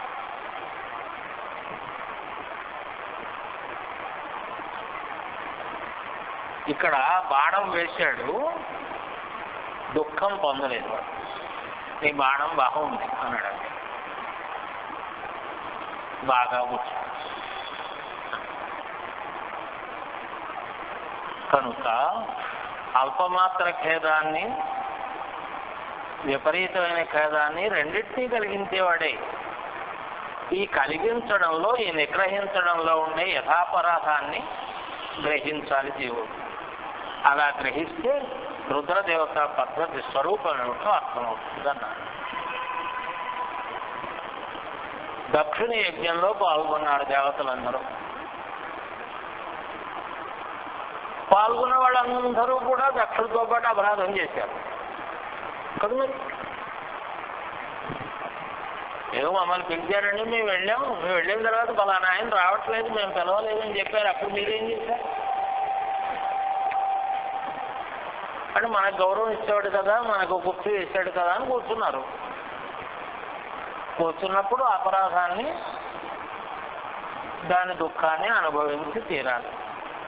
కనుక పరమాత్మ యథాపరాధంగా శిక్షించాడు అందరినీ. అందరూ శిక్షానుభవాన్ని పొందారు.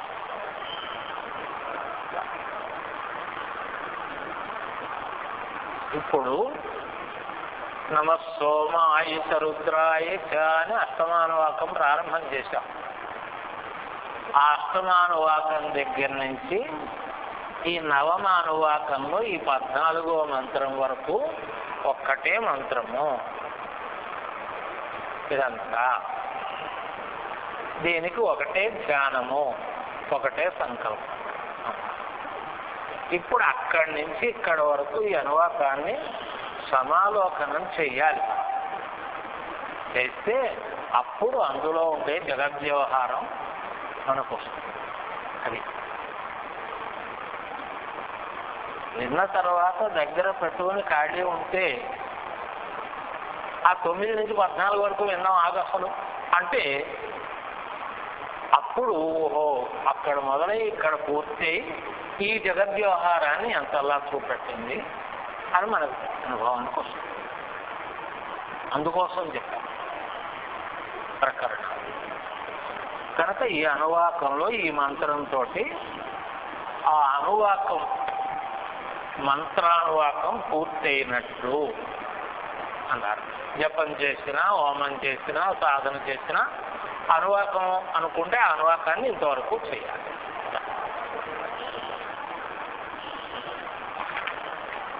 ఇక్కడ నుండి 9వ అనువాకంలో 15వ మంత్రం. ఈ అనువాకం చివరి వరకు ఒకటే మంత్రం. 15 నుంచి 19 వరకు ఉన్న మంత్రాలు ఒక్కటే అనువాక మంత్రం 18. ఈ మంత్రానికి శంభువు ఋషి, షట్పద జగతి అనేది ఛందస్సు, శంభువు దేవత. విశ్వత పాణిపాదాబ్జం విశ్వతోక్షి శిరోముఖం జ్వలంతం విశ్వమావృత్య తేజోరాశిం శివస్మరేత్.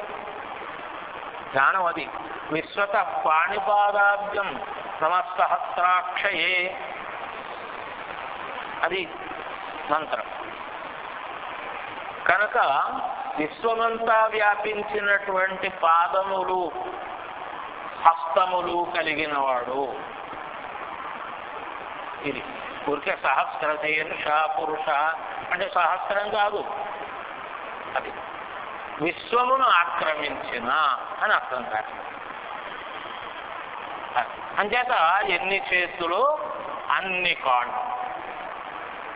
అలా విశ్వతోక్షి శిరో ముఖం, అలాగే అన్ని కళ్ళు, అన్ని శిరస్సులు. సరే, శిరస్సు అన్న తర్వాత ముఖము. ముఖం అని ఎందుకన్నారంటే నేత్రములు చెప్పారు. నేత్రాలు ఒక్కటే అనుకున్నావేమో, అన్ని కళ్ళు అన్నారు కదా అని సాఫ్గా చేసి కళ్ళు ఎడతావేమో, ముక్కు నోరు అన్నీ ఉంటాయి అందులో అని చెప్పడం. జలంతం విశ్వమావృత్య, ఈ విశ్వాన్ని అంతటిని ఆక్రమించి ప్రకాశిస్తూ ఉంటుంది ఆ తేజస్సు. తేజోరాశిం శివం స్మరేత్, ఆ తేజోరాశి అయిన ఆ శివస్వరూపాన్ని నేను స్మరిస్తున్నాను అన్న. చేత అదేమిటి,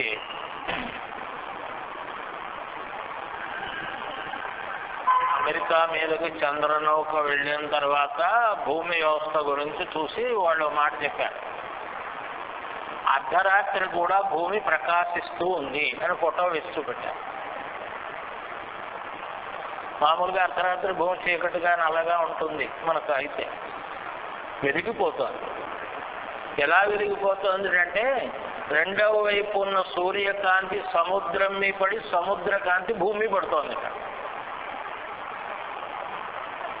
అంచేత రిఫ్లెక్షన్ వల్ల భూమి కాంతిమంతంగా ఉంది అని ఫోటో చూస్తూ పెట్టారు. అక్కడ వెళ్ళి చూస్తే తెలుస్తుంది. అది ఇక్కడ ఉంటే ఏం తెలుస్తుంది తెలియదు. అది విశ్వం ఆవృత్యమై ఉంది, విశ్వం కాదు భూమి. అలాగే విశ్వమును ఆక్రమించినటువంటి ఒకానొక తేజో రాశి ఉంది. ఆ రాశి మధ్యలో మనం చూస్తున్నవన్నీ ఉన్నాయి.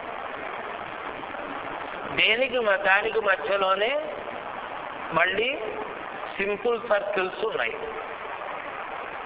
అది ఒక పెద్ద సర్కిల్, మళ్ళీ సర్కిల్ డివిజన్స్. ఓ సూర్య కుటుంబం, ఓ గెలాక్సీ కుటుంబం, అలాగే ఒక రాశి కుటుంబం, నక్షత్ర కుటుంబం. రాసులు అంటే అన్ని కుటుంబాలు. ఏ కుటుంబానికి ఆ కుటుంబం చుట్టూ తేజోరాశి, అన్నిటినీ కలిపి తేజోరాశి. ఇప్పుడు దాన్ని మనం భావన చేయడమే, దర్శనం చేయడం అనేది సాధ్యమైన విషయం ఏం కాదు.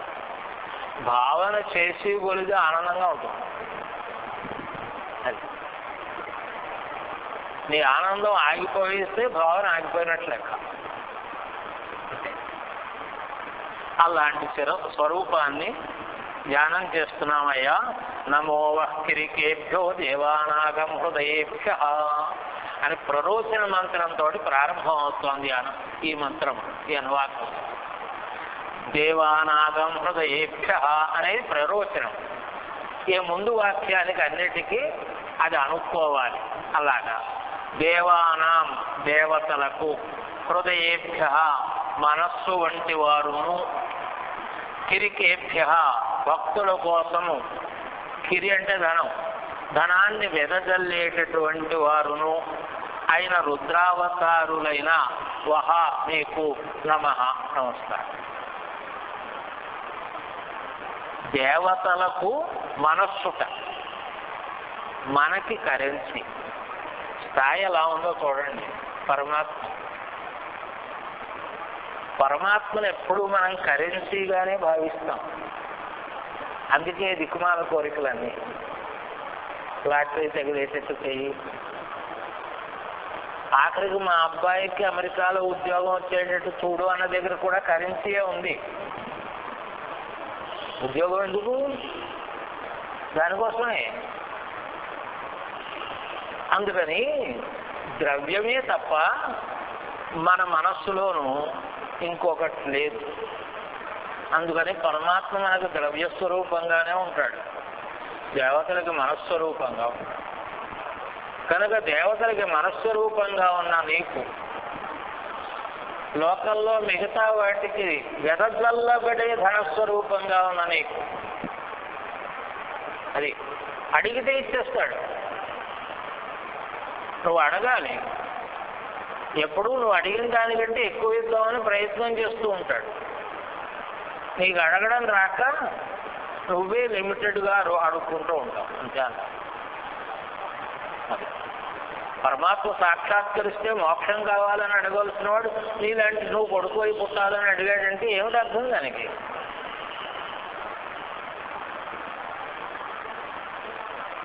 కనుక అదిగో అలాంటి రుద్రస్వరూపములయ్యా, అటువంటి స్వరూపములకు నమస్కారం. ఇవాళ బాహుళ్యం చెప్పబడుతుంది.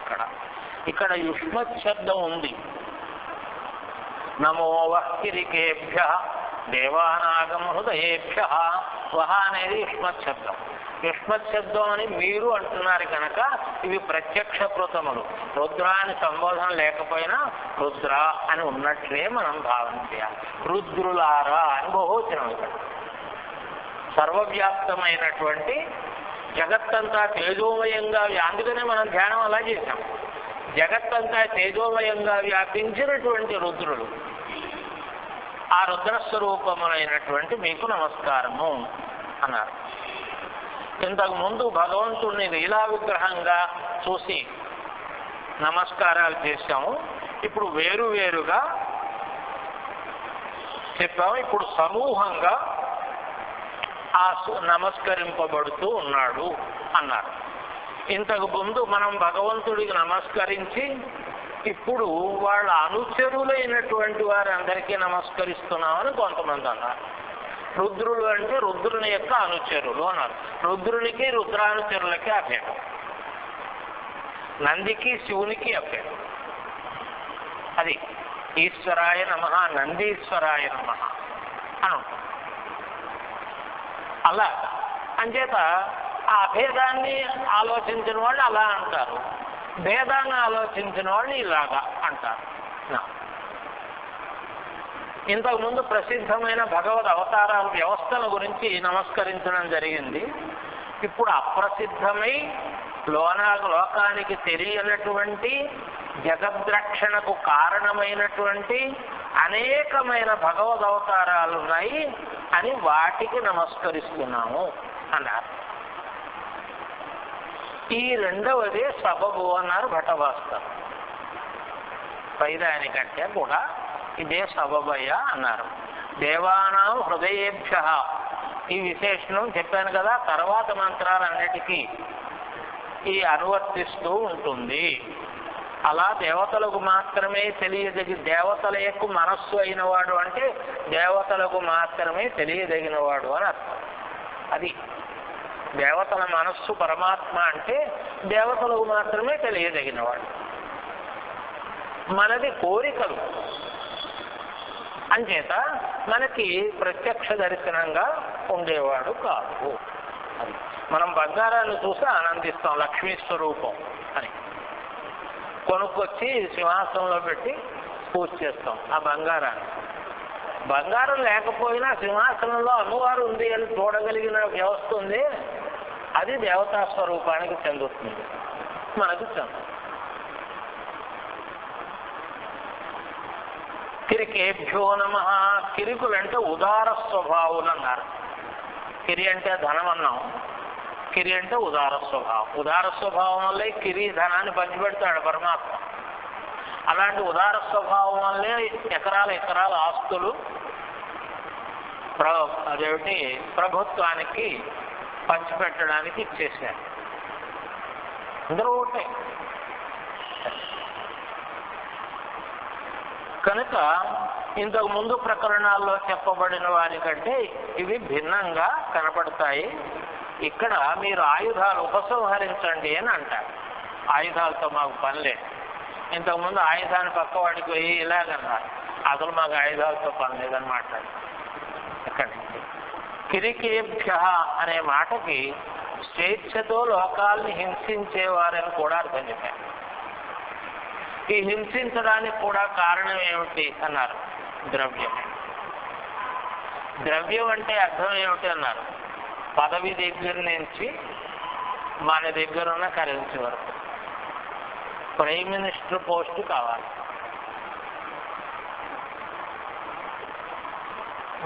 మనని ఎంకరేజ్ చేసేవాళ్ళు ఉంటారు, ఏమిస్తావు అని అడిగేవాళ్ళు ఉంటారు, వాళ్ళకి ఏదో ఇస్తారు.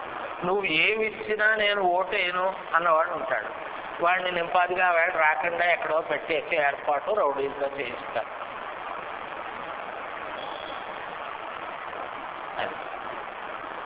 అంచేది వచ్చిన వాళ్ళ ఓట్లు లెక్క కదా.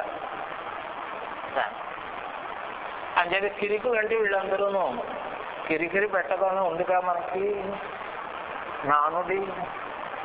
అది కనుక దేవతలు మంత్రాత్మకులయ్యా, వాళ్ళు పరోక్ష ప్రియులు కనుక దేవతా హృదయాలంటే మంత్ర లక్షణం కలిగిన స్తుతి రూపాలు అని అర్థం. పరోక్ష ప్రియాహి దేవా అంచేత వాళ్ళు పరోక్షము అంటే ధ్వనిగా చెప్పడమే వాళ్ళకి ఇష్టం, వాళ్ళు ఇష్టపడతారు. ప్రత్యక్షంగా తెలిస్తే వాళ్ళు ఇష్టపడతారు. అలాగా అంచేత అలాంటి స్తుతి రూపాలు ఆదిత్య హృదయం, లక్ష్మీ కవచం ఇలాంటి స్తుతి రూపాలన్నీ కిరికులని పడతాయి. ఇవి దేవతా హృదయాలు అన్నారు. నమో విక్షీణేభ్యో దేవానాగం హృదయేభ్య. విక్షీణేభ్య నమః. క్షీణులంటే నాశనం పొందేవారు, విపరీతులుగా నాశనం లేనటువంటి వ్యవస్థలో ఉన్నటువంటి వారు, వారికి విపరీతులు. క్షీణులకి విపరీతులు, విక్షీణులు, అపక్షీణులు. రెండు మాటలు. క్షీణత్వం నుంచి పోయినవాడు, విక్షీణం క్షీణత్వం లేనివాడు. క్షీణత్వం లేని వాళ్ళు ఎవరు అంటే దేవత. ఇంకేది హృదయం తెలిసినవాడు. క్షీణులు ఎవరు? ద్రవ్యాన్ని ఆశించేవాడు వాడు. అంచేత విక్షీణకేభ్యో నమః అన్నారు. ఈ విక్షీణకాలు ఎలా ఉంటాయన్నారు. వ్యాధులు, వ్యవస్థలో వ్యాధులు, శౌర్యాలు, నరకాదులు, భయాలు ఇలా ఉంటాయి. దానివల్ల క్షీణిస్తాడు. అంచేత జీవదేహం క్షీణించినా ఇందులో ఉండే ఈశ్వర చైతన్యం నశించదు. అది ఒకటి. అందుకని సాయణుడు దాన్ని దృష్టిలో పెట్టుకుని వారు దేవతల యొక్క హృదయమైన స్వరూపము అని అందుకన్నారు. ఆ విధంగా ఉన్నటువంటిది ఈ దేవతా హృదయంగా ఇది లేనప్పుడు ఇది బయటకు వచ్చినా క్షీణించదు, కానీ నరకాది దుఃఖ బాధలు పొందు. అంచేత నమో విక్షీణికేభ్య దేవానాగం హృదయేభ్య నమో విచిన్వత్కేభ్య. విచిన్వత్కేభ్య నమః. అపేక్షించిన దాన్ని సంపాదించేవారు అట్టి వారికి నమస్కారం. విచిన్వత్, చిన్వత్ అంటే అన్వేషణ, దాన్ని పొందడం. అంటే అన్వేషణ ఎప్పుడు జరుగుతుంది? అపేక్ష వల్ల జరుగుతుంది. అంచేత అపేక్షించిన దాన్ని సంపాదించుకోవడం. అపేక్షించుకోదాన్ని సంపాదించలేకపోతే ఏమవుతుంది? దుఃఖం వస్తుంది. అపేక్షించిన దాన్ని సంపాదించుకున్న వాళ్ళు దేవత మనస్సుగా కలవాళ్ళు. అపేక్షించిన దాన్ని సంపాదించలేక దుఃఖపడేవాడు దేవతను ద్రవ్యంగా భావించి. కనుక వీళ్ళు పుణ్యాత్ములు, పాపులు అని జీవుల్ని పరిశీలించే వ్యవస్థ. అలాగే విచిన్వత్ అన్న దానిలో సంచయం. చిన్వత్ అంటే సంచయం, కూడబెట్టడం, విశేషంగా కూడబెట్టడం. ఈ విశేషంగా కూడబెట్టేటటువంటి లక్షణం కలిగినటువంటి వాళ్ళు. ఈ విశేషంగా కూడబెట్టడం అన్న దగ్గర ఏది అని తెలిసి కూడబెట్టడం ఒకటి, విశేషమైన దాన్ని కూడబెట్టడం ఒకటి.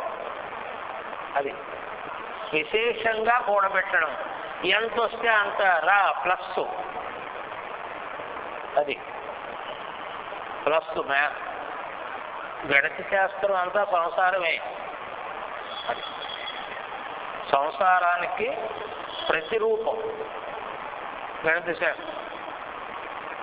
అంచేత రా అని ఎన్నొచ్చినా రా అనే వదలడం లేదు. కానీ అది అలాగే దేనిని విశేషంగా తెచ్చుకోవాలి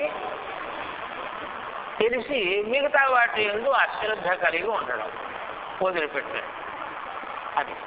అది సంన్యాసం. ఉంచుకోవలసిన దాన్ని ఉంచుకున్నవాళ్ళు అని అర్థం. ఉంచుకోవలసినది ఒక్కటే ఉంటుంది, గోళ్ళు ఉండవు. అందుకని ఆ స్వరూపానికి సన్యాసి అని పేరు. సత్తున్యాసి, సన్యాసి. ఉంచుకోవలసింది ఏమిటో చెబితే అది సత్తు. మంచిని ఉంచుకోవడం అన్న దగ్గర సమ్ము. అంచేత సత్తు శబ్దమే సరే అయింది. నకారం కింద నకారం రాస్తాం. సత్తు అనేది ఒకటి ఉంటే ఇంకా మనకు మిగతావన్నీ అసత్తులు, వాటితో పని లేదు అని తెలిసి ఆ విశేషమైన దాన్ని దాచుకునేవాడు. అలా దాచుకోగలిగిన వాళ్ళు ఎవరుంటారంటే దేవానాం హృదయేభ్య అయిన వాళ్ళు ఉంటారు, మిగతా వాళ్ళు ఉంటారు. అంచేత నమో విచిన్వత్కేభ్య దేవానాగం హృదయేభ్య నమో ఆనిర్ఘతేభ్య. సమస్త పాపము ఎవరి చేత నిశ్శేషంగా హతమవుతుందో అటువంటి దేవతా హృదయమైనటువంటి వానికి నమస్కారం. పాపము నశించదు, నిజానికి అనుభవం చేత నశిస్తుంది. మన బదులు ఎవరైనా అనుభవించితే మనకు నశిస్తుంది. అనుభవించిన వాళ్ళు ఏం చేస్తారు మరి అంటే వాడు అనుభవించి వాళ్ళు తీసుకోగానే దగ్ధం అవుతుంది. అది వాడు శ్రీకృష్ణ పరమాత్మ. పాండవులు అరణ్యవాసంలో ఉన్నారు. దుర్వాస మహర్షి వెళ్ళాడు. చదువు వెళ్ళి మేము భోజనాలకు వచ్చాం అన్నాడు. ఒక్కడు వెళ్ళలేదు, శిష్యకోటితో వెళ్ళాడు. సరే ధర్మరాజు గారు అలాగే నమస్కారం అన్నాడు. అయింది.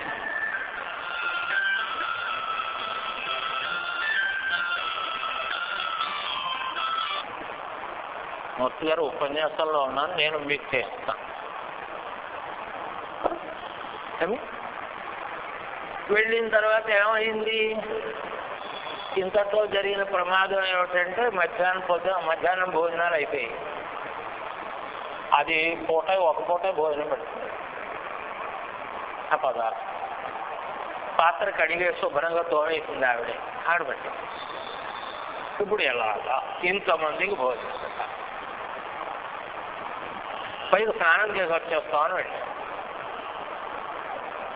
సరే అప్పుడు ఆ కృష్ణ పరమాత్మ తలుచుకుంది. ఆయన వచ్చాడు. మా గిన్నె ఇలా పట్టరా ఏమో మెతుకుందాం. మెతుకు ఎక్కడ ఉంటుంది? తోమేను శుభ్రంగా నేను.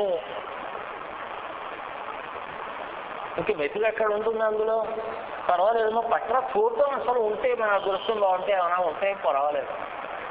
తెచ్చింది. తెస్తే అందులో మెతుకుంది. ఇదిగో మెతుకుందమ్మా ఇంకా. అయ్యో బాగా తోమేనే అంది పాప. సరే ఈ మెతుకుని ఒట్ట వేసుకున్నా. ఇప్పుడు ఇక్కడ సరే మెతుకు వేసుకున్న తర్వాత ఏమైంది అనేది విషయం కాదు మనకి. ఇప్పుడు అంటగిన్నెలో ఉన్న అన్నం మెతుకుని నోట్లో వేసుకున్నావా లేదా? ఇది ఏ దారికి వస్తుంది? ఇది దోషం అవునా కదా?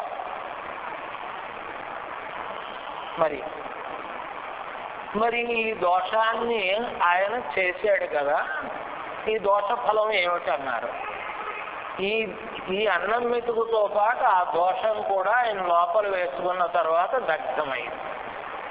ఎంచేత దగ్ధమైంది అన్నారు.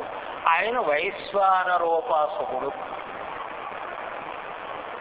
అది వైశ్వానరోపాసకుడైన వాడు ఏది తిన్నా తినకూడదనే తినేస్తున్నాడు అని మనం అనుకుంటాం ఊరికి. అంచేత ఏది తిన్నా ఆయనకి దగ్ధమవుతుంది, దాని ఫలము రాదు. అంచేత అలా దగ్ధమయ్యేటటువంటి సమస్త పాపములు ఎవరి చేత దగ్ధమవుతాయో అట్టి దేవతా హృదయమైనటువంటి స్వరూపము అన్నారు. అలాగే ఏది మర్యాదపూర్వకంగా హద్దులు కలిగి నిశ్చయ జ్ఞానంతో చేయబడుతూ ఉంటుందో అటువంటి హింసకు అనిర్హతము అని పేరన్నారు భాస్కర్. అనిర్హతేక్ష అన్నం కాదు, అనిర్హతము అంటే హతం అంటే హింస, నిర్హతం అంటే బాగా హింస, నా నిర్హతము అది హింస కాదు. హింస కాకపోతే చంపాడు చంపాడని పేపర్లో వేశారు కూడా. అంచేత హింస ఎందుకు కాదు, హననం అది కాదా మరి అంటే మర్యాదా లక్షణానికి లోబడి చంపాడు అన్నారు. ఏమిటి మర్యాదా లక్షణం అంటే ఈ దేశమును రక్షించడం కోసం ఈ దేశంలో ఉండే ప్రభుత్వం చేత ఆ భూమి మీద నియమింపబడినటువంటి వాడు కనుక ఈ భూమిని ఆక్రమించడానికి ఎవడు వచ్చినా వాడు చంపుతాడు. అది హింస కాదు. అందుకని వాడు ఎంతమందిని చంపాడో చూసి వాడిని తీసుకొచ్చి సత్కారం చేస్తాం. అదే రోడ్డు మీద పరుగులు ఎత్తుకుని పొడుచుకు తెచ్చారనుకో ఉంటాం, ఆ విధవల్ని ఎవరు చూడరు. ఏం చేత అంటే ఇందులో మర్యాద లేదు, అది మర్యాద ఉన్నది. కురుక్షేత్రంలో అంతమందిని చంపుకున్నారు. చంపిన వాళ్ళు చచ్చిపోయారు, చంపిన వాళ్ళు ఇంకా ఉన్నారు. వీళ్ళకి పాపం ఉందా అన్నారు, లేదు అన్నారు. భగవంతుడు అందుకే మాట్లాడాడు, నీకెందుకురా ఇది, నీ విషయం కాదనుకుని నువ్వు నీ పని నువ్వు చేయి, ఈ ఫలమును నువ్వు ఆశించకుండా పనిచేయి, పాపం నీకు అంటదు. అది ఇది ప్రభుత్వం పని, నాది కాదు. అంచేత ఇందులో ఏదైనా దోషం ఉంటే ప్రభుత్వానికి వెళ్ళాలి, నాకు రాదు. అది అనిర్హతం అంటే మర్యాదకు లోబడి హింస చేయడం. యజ్ఞాతుల్లో కోసం హింస అది మర్యాదకు లోబడి చేసేటటువంటి. అలాగే భోజనానికి చేసే హింస అది మర్యాదకు, జీవ మర్యాదకు లోబడి చేసే హింస. హింసిస్తున్నాను అనుకుంటూ తినకూడదు, పాపం వస్తుంది. హింసిస్తున్నాను అనుకున్నప్పుడు వెంటనే ఇంకా ఆ తిండి మానేయాలి. అసలు ఆ జ్ఞానం లేకపోతే భోజనం చేస్తున్నాను అనుకున్నప్పుడు రా, అది జీవ మర్యాద. కనుక ఇలాంటి మర్యాదా స్థానాలు. అలాగే న్యాయస్థానంలో ఉరి తీస్తారు. ఉరి తీస్తే ఉరి తీసిన వాడి పాపం ఎవరికి వస్తుంది? భారతం శాంతిపరంలో పెద్ద ప్రశ్న చేశారు దీని గురించి. ఈ పాపం ఎవరికి ఎడుతుంది? ఎవరు తిన వాళ్ళే, నాది కాదు నాదని పక్కకు తప్పు ఉన్నారు. అలా అంచేత మరి ఈ పాపం ఎవరిది అన్నారు? ఈ పాపం ఎవరిది కాదు. ఏం చేత ఇది మర్యాదకు సంబంధించిన విషయం. అందుకని ఈ రకమైన మరణము వాడి కర్మఫలం వాడికి ఇచ్చింది తప్ప ఎవరూ ఇవ్వలేదు, ఈశ్వరుడు కూడా ఇవ్వలేదు. వాడి కర్మఫలమే వాడికి అది ఇచ్చింది. అందుకని ఎవరికి ఇది చెందదు. అందుకని అది హింసకు రాదు, అది అనిర్హతం. కనుక ఇవన్నీ అమేయమైన స్వరూపాలయ, పాపాలను పోగొట్టి వివేకవంతమైన బుద్ధిని ప్రసాదించే స్వరూపాలు.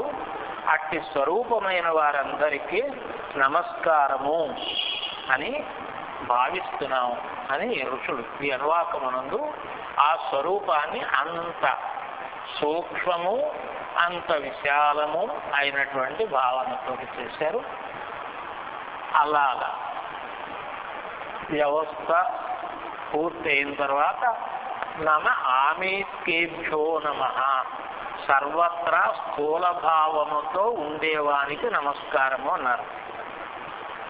ఇక్కడ పంచమానువాకం నుండి ఈ నవమానువాకం చివరి వరకు అన్యతర నమస్కార రూపమైన యజస్సులు పఠింపబడ్డాయి. ద్వితీయానువాకం నుంచి ఈ 9వ అనువాకం వరకు అన్యతర ఉభయతరములు అన్యతరములు. ఈ ఉభయతరములు 5వ అనువాకం నుంచి 9వ వరకు, 1 నుంచి ఉభయతరములు 4 వరకు ఈ మొత్తం యజస్సులు పఠింపబడ్డాయి. అది ఇది పరమేశ్వరుని యొక్క సర్వాత్మకత్వమును నిరూపించడం కోసం ఒక్కొక్క యజస్సు చేత భగవంతుని యొక్క స్థావరము జంగమం ఈ స్వరూపమైనటువంటి రూపాన్ని చెప్పడం జరిగింది. కనుక ఈ స్వరూపాలని ప్రయోగాలు చేసేటప్పుడు యజ్ఞముకు సంబంధించిన ప్రయోగాలు, యజ్ఞేతరములైన మంత్రసిద్ధి కోసం అనుగ్రహించే ప్రయోగాలు, ఇవన్నిటినీ ఏకస్వరూపంగా భావించాలి అన్నారు. ఇలాగా మంత్రసిద్ధి విషయంలో ఒక్కొక్క అనువాదం, ఒక్కొక్క మంత్రము, దాని పురస్కరణ క్రమము ఇదంతా కూడా దానికి సంబంధించిన కల్పములు చెబుతాయి అన్నారు. ఇక్కడ ఆమీవత్యేభ్య అంటే అంతటా విజృంభించేవారు, వారి జీవుల యొక్క పాపానుసరణమును హింసించి శిక్షించేవారు అన్నారు.